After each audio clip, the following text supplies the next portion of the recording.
Welcome to the Sagebrush Trail. Stories of the Western Frontier.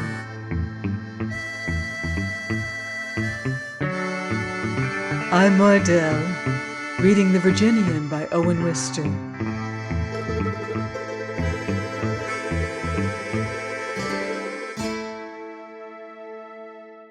Chapter 18. Would you be a parson?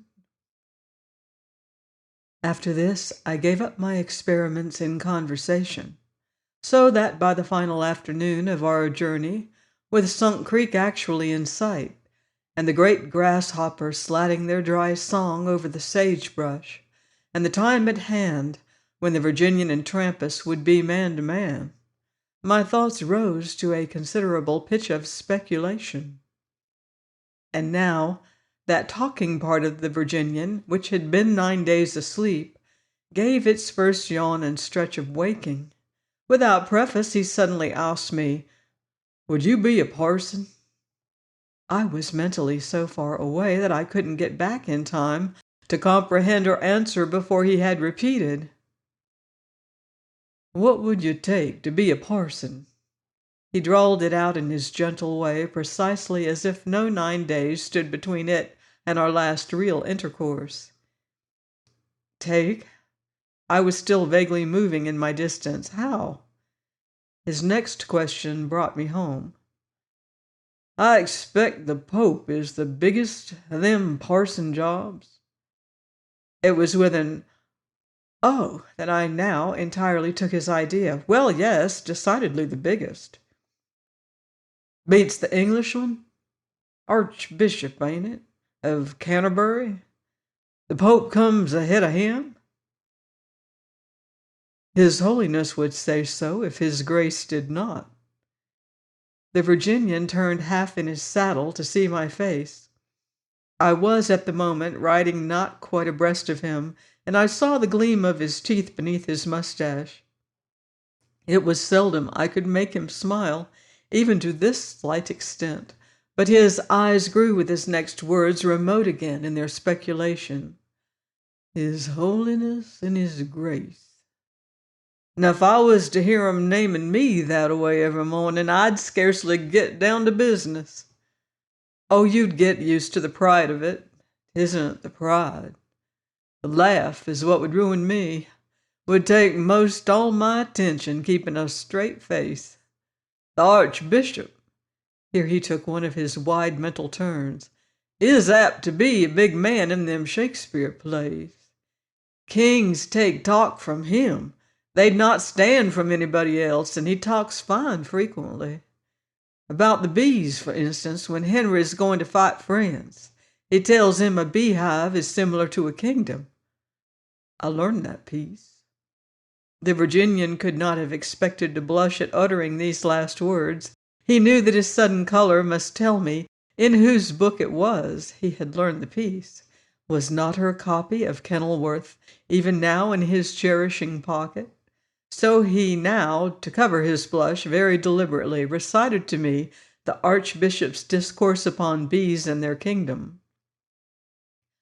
"Where some, like magistrates, correct at home, others, like soldiers armed in their strings, make loot upon the summer's velvet buds, which pillage they with merry march, bring home to the tent broil of their emperor.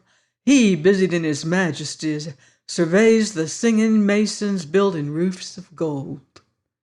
Ain't that a fine description of bees a-working? The singing masons building roofs of gold. Puts 'em right before you, and his poetry, without being foolish. His Holiness and His Grace. Well, they could not hire me for either of those positions. How many religions are there? All over the earth? Well, you can begin with ourselves. Right here at home I know there's Romanists and Episcopals. Two kinds, I put in, at least two of Episcopals. Well, that's three, then Methodists and Baptists, and 3 Methodists. Well, you do the counting. I accordingly did it, feeling my revolvering memory slip cogs all the way round. Anyhow, there are safely 15. 15. He held this fact a moment. And they don't worship a whole heap of different gods like the ancients did. Oh no, it's just the same one. The same one. The Virginian folded his hands over the horn of his saddle and leaned forward upon them in contemplation of the wide, beautiful landscape. One God and 15 religions, was his reflection. Well, that's a right smart of religions for just one God. This way of reducing it was, if obvious to him, so novel to me that my laugh evidently struck him as louder and livelier comment than was required. He turned on me as if I had somehow perverted the spirit of his words. I ain't religious, I know that. But I ain't unreligious. And I know that too. So do I know it, my friend. Do you think there ought to be 15 varieties of good people? His voice, while it now had an edge that could cut anything it came against, was still not raised. They ain't 15. They ain't two. There's one kind, and when I meet it, I respect it.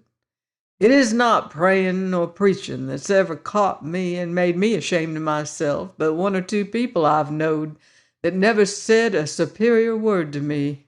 They thought more of me than I deserved, and that made me behave better than I naturally wanted to. Made me quit a girl once in time for her not to lose her good name. And so that's one thing I've never done. And if ever I was to have a son or somebody I set store by, I would wish their lot to be to know one or two good folks mighty well, men or women, women preferred. He had looked away again to the hills behind Sunk Creek Ranch, to which our walking horses had now almost brought us. As for parsons, the gesture of his arm was a disclaiming one. I reckon some parsons have a right to tell you to be good, but the bishop of this here territory has a right. But I'll tell you this. A middlin' doctor is a poor thing, and a middlin' lawyer is a poor thing. But keep me from a middlin' man of God.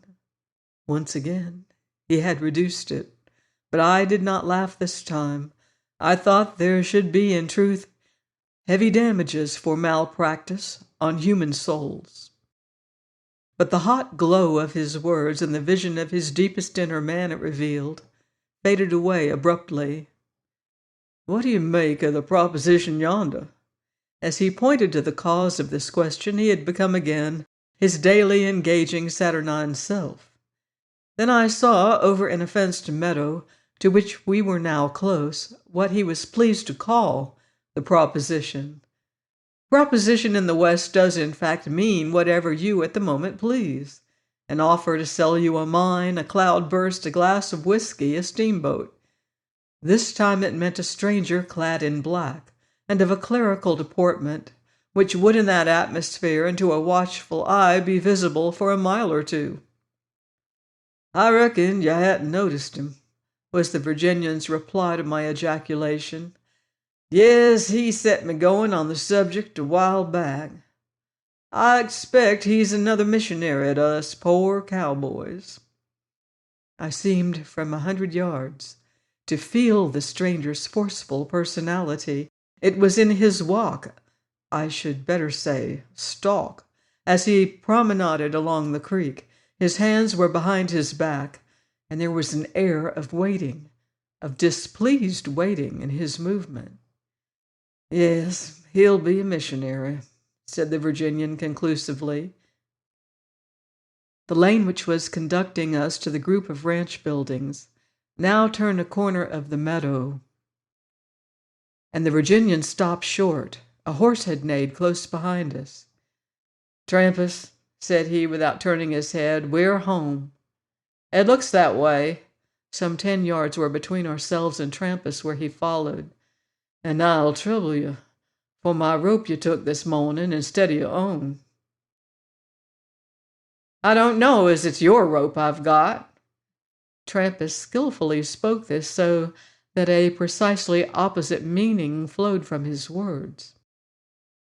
If it was discussion he tried, for he failed, The Virginian's hand moved, and for one thick flashing moment my thoughts were evidently also the thoughts of Trampas.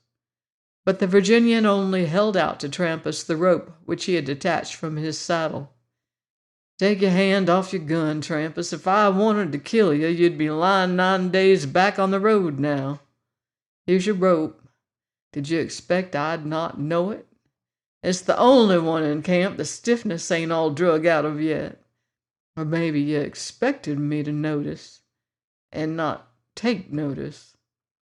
I don't spend my time in expectations about you if—" The Virginian wheeled his horse across the road.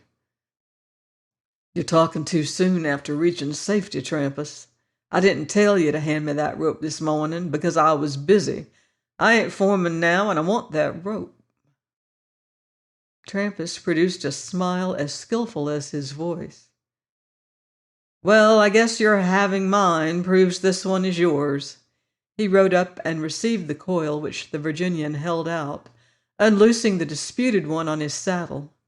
If he had meant to devise a slippery evasive insult, no small trick in cowland could be more offensive than this taking another man's rope. And it is the small tricks which lead to the big bullets. Trampas put a smooth coating of plausibility over the whole transaction. "After the rope corral we had to make this morning," his tone was mock explanatory, "the ropes was all strewed around camp, and in the hustle "Pardon me," said a sonorous voice behind us. "Do you happen to have seen Judge Henry?" It was the reverend gentleman in his meadow come to the fence. As we turned around to him, he spoke on with much rotund authority in his eye. "From his answer to my letter, Judge Henry undoubtedly expects me here. I have arrived from Fetterman according to my plan, which I announced to him, to find that he has been absent all day. Absent the whole day." The Virginian sat sidewise to talk, one long straight leg supporting him on one stirrup. The other bent at ease, the boot half lifted from its dangling stirrup. He made himself the perfection of courtesy. "The judge is frequently absent all night, sir." "Scarcely tonight, I think. I thought you might know something about him." "I've been absent myself, sir." "Ah, on a vacation, perhaps?" The divine had a ruddy facet. His strong glance was straight and frank and fearless. But his smile too much reminded me of days bygone, when we used to return to school from the Christmas holidays, and the masters would shake our hands and welcome us with, "Robert, John, Edward, glad to see you all looking so well. Rested and ready for hard work, I'm sure." That smile does not really please even good tame little boys, and the Virginian was nearing 30. "It has not been vacation this trip, sir," said he, settling straight in his saddle. "There's the judge driving in now. In time for all questions you have to ask him." His horse took a step but was stopped short. There lay the Virginian's rope on the ground. I had been aware of Trampas's quite proper departure during the talk, and as he was leaving I seemed also to be aware of his placing the coil across the cantle of its owner's saddle. Had he intended it to fall and have it be picked up? It was another evasive little business, and quite successful if designed to nag the owner of the rope. A few hundred yards ahead of us, Trampas was now shouting loud cowboy shouts. Were they to announce his return to those at home, or did they mean derision?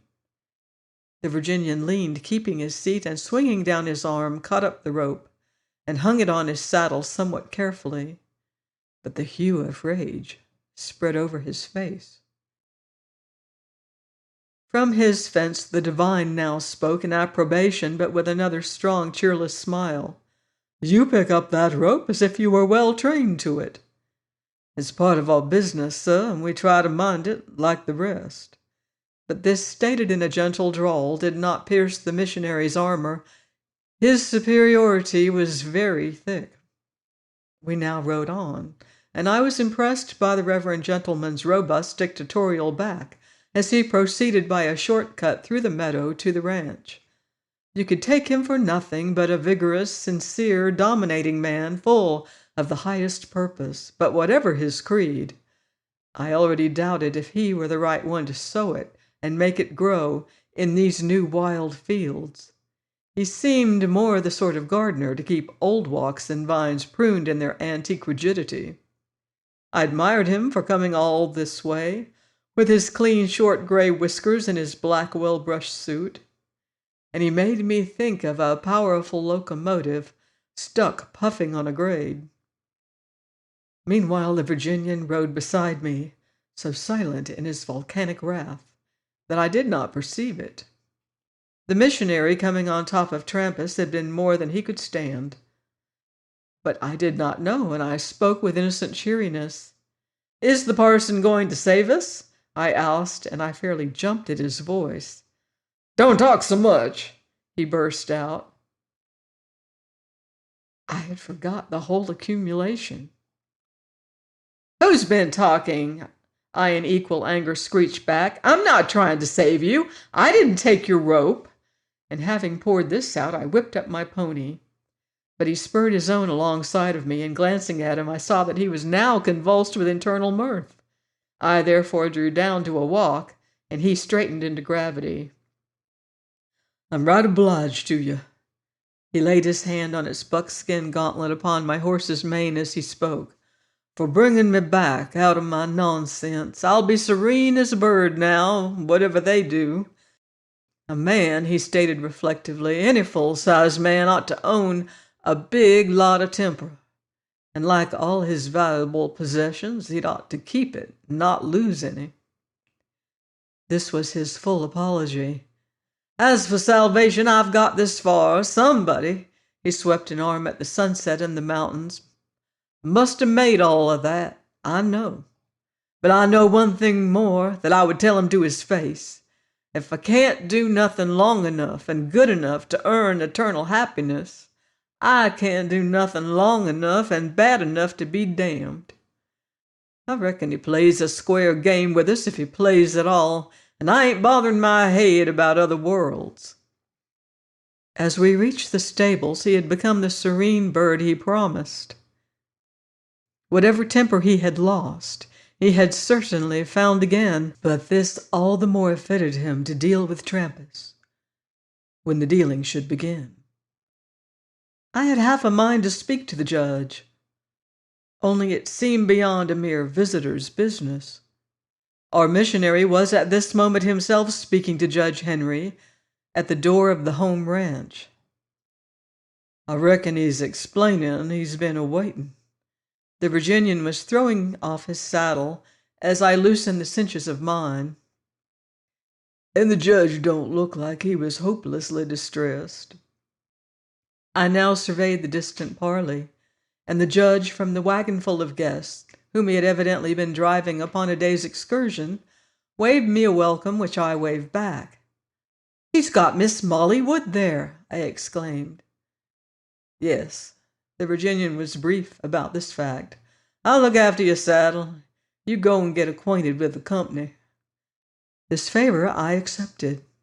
It was the means he chose for saying he hoped, after our recent boiling over, that all was now more than right between us. So for the while, I left him to his horses, and his corrals, and his Trampas, and his foreman, and his imminent problem. Join me next week on the Sagebrush Trail for more Western adventure in the Virginian by Owen Wister.